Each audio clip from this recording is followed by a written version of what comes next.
What if death wasn't an escape, but a twisted game that forced you to relive your darkest fears? When Emma Winter's heart stopped, she thought she was finally free. But she was wrong. Now, trapped in a dimension between life and death, she must face the monsters of her past, or become one herself. Emma Winters was never afraid of dying. She had spent her life chasing thrills, testing boundaries, and avoiding deep connections. The world was her playground, and she lived like there was no tomorrow. But tomorrow came, and it took her by surprise. It was supposed to be just another night. A late shift at the restaurant, a glass of wine with friends, a walk home under the dim glow of the streetlights. But somewhere between the alley and her apartment, something changed.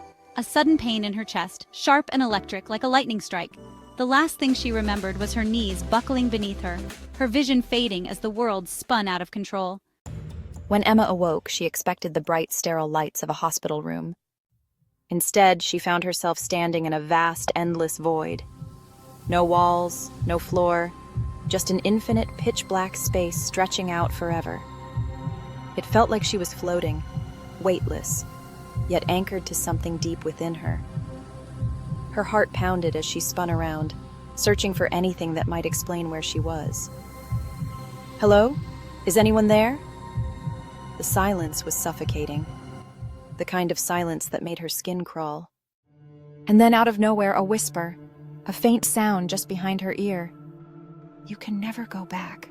Emma whipped around, but there was no one there. Just the darkness pressing in from all sides. Panic bubbled up in her chest, and she stumbled backward, her breath quickening. She wasn't dead. She couldn't be. She had no memory of the moment she passed. Was this some kind of dream? A nightmare?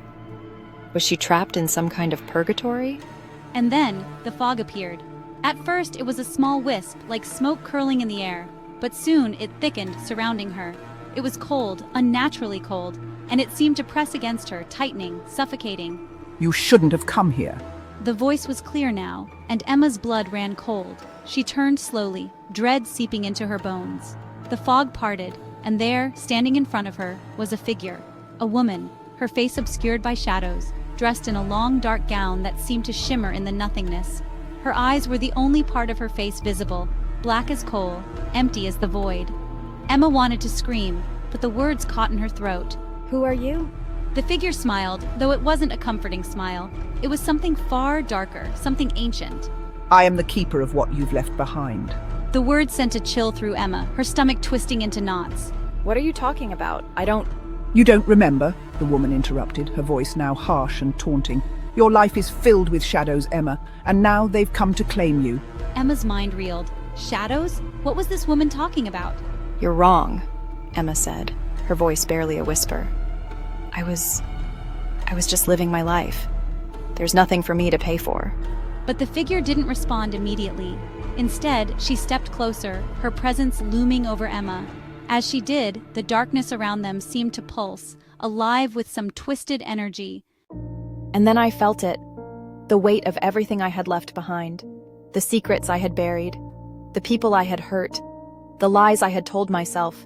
They all came rushing back, flooding my mind like a tide, each one sharper and more painful than the last. The first was my childhood, a time I had tried to forget. The father who never came home, the mother who had struggled to keep us both afloat, the silence at the dinner table, the cold, empty house.